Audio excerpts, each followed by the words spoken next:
नमस्कार दोस्तों, Gurukul of politics पर आपका स्वागत है। मैं हूं आपका दोस्त धर्मेंद्र कंवारी।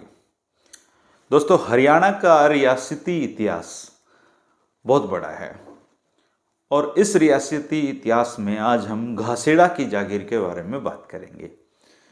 और घासेड़ा की जो जागीर थी दोस्तों, वो मेवात के इलाके में ही आती है और बहुत रोमांचकारी इसकी कहानी है। घासेड़ा के जो युद्ध है, लड़ाई है, उसकी कहानियां उस एरिया में आज भी सुनी सुनाई जाती हैं। और ये जो गांव है, इस गांव में एक जमाने में महात्मा गांधी भी आए थे और इसी गांव में मेवो ने आज़ादी के पहले विद्रोह में भाग लेने की कीमत भी गोली खाकर चुकाई थी। मेवात में घासेड़ा गांव सोहना अलवर मार्ग पर पड़ता है और मुगल सम्राट औरंगजेब के शासनकाल से पहले तक घासेड़ा तिजारा की रियासत के अधीन आता था। औरंगजेब के समय में मेवात में 2-3 लुटेरों के गिरोह सक्रिय थे। एक गिरोह का मुखिया होता था सहसोला गांव का सावलिया। सावलिया के गिरोह में सैकड़ों मेव युवक होते थे और उनका एक ही काम था शाही मार्ग पे आने जाने वाले राहगीरों को लूटना और उनको वहां से भगा देना। एक बार तो उस लुटेरे गिरोह ने भरतपुर राज्य के काफिलों के ऊंटों को भी लूट लिया था। और इसी तरीके से वहां पर एक दूसरा लुटेरा गिरोह भी होता था जिसका सरदार बादशाहपुर गांव का एक हाथी सिंह नाम का आदमी होता था। शाही हाकिमों ने उसका दमन करने की बहुत कोशिश की, लेकिन हाथी सिंह किसी के काबू में नहीं आया। कुछ टाइम के बाद बोलनी गांव के एक जो अहीर युवक था, उसने हाथी सिंह को बंदी भगवाने में हाकिम हुक्मरानों की मदद की, लेकिन सांवलिया को पकड़वाने की शर्त पे हाथी सिंह को फिर रिहा कर दिया गया। हाथी सिंह ने लुटेरे लेता सावलिया को छल से अपने गांव बुलाकर उसका कत्ल करवा दिया और सम्राट औरंगजेब ने सावलिया के कत्ल से राहत की सांस ली और हाथी सिंह को इनाम के तौर पे घासेड़ा की जागीर मिल गई।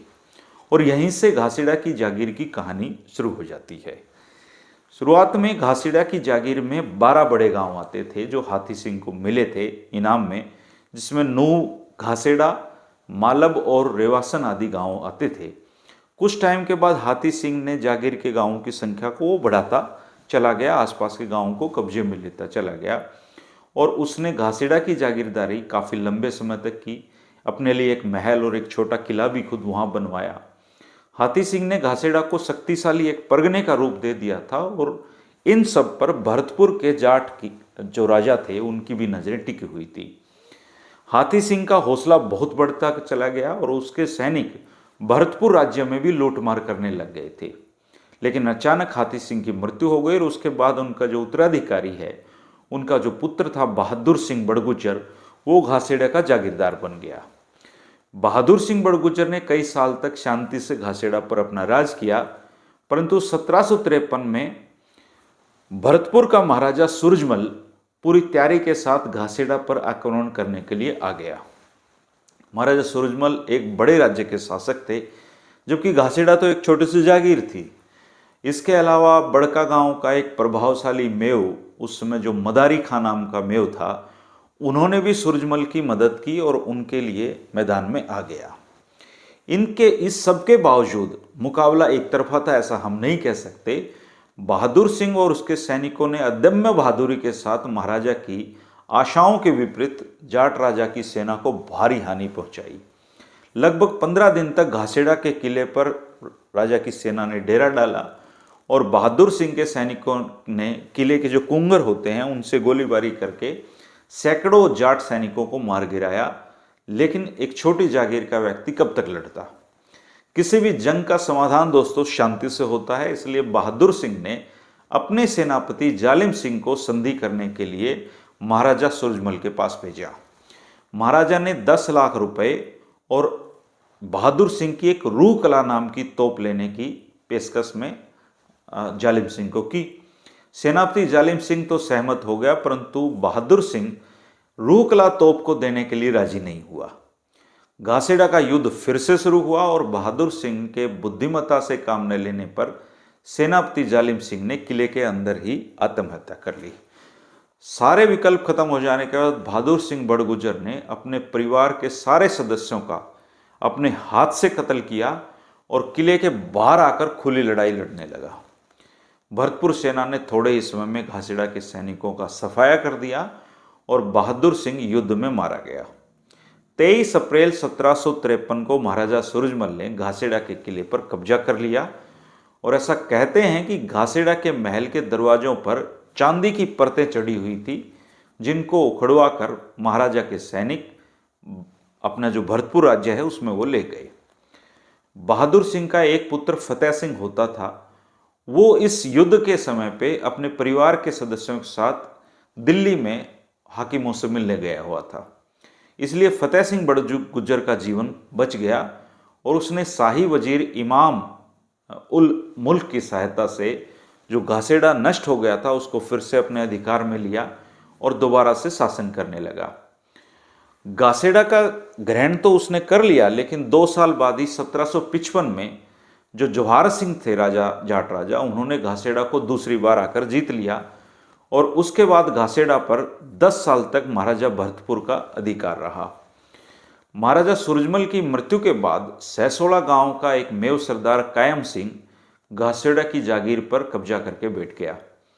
कायम के वंशजों ने घासीडा की जागीर पर लंबे समय तक अपना कब्जा रखा और 1803 में अंग्रेजों का शासन होने के बाद घासीडा की जागीर को खत्म कर दिया गया और महाराजा भरतपुर के आक्रमण के लगभग 100 साल बाद 1857 में ऐतिहासिक गांव घासीडा में फिर से भयंकर रक्तपात हुआ।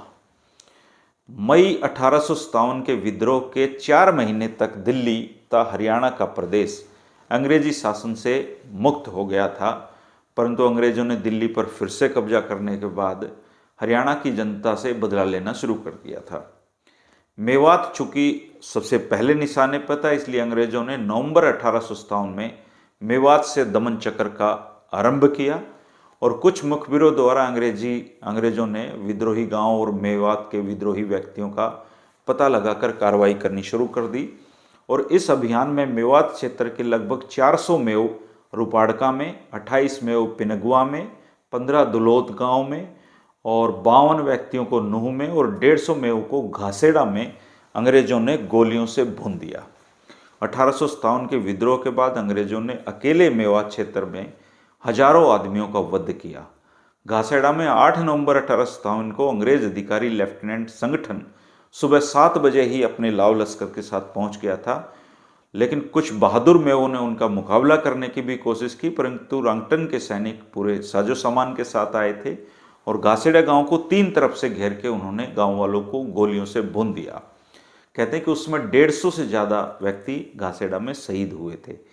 मेवात के जो मुख्य ऐतिहासिक गांव हैं उसमें घासीडा का नाम आज भी सबसे ऊपर दर्ज है और 1947 में देश में जब दंगे भड़के तो महात्मा गांधी जी घासीडा गांव में आए थे और आजकल ये गांव नूह तहसील का अंग है और घासीडा गांव में किले का एकमात्र कहते हैं कि प्रवेश द्वार बच गया है, जिसकी मरम्मत वगैरह भी करवाई गई है। बाकी कुछ नामो निशान आज वहाँ दिखाई नहीं देते हैं। अगर आपको उसकी कोई जानकारी हो तो आप कमेंट करके घासीडा जागीर के बारे में जानकारी दे सकते हैं।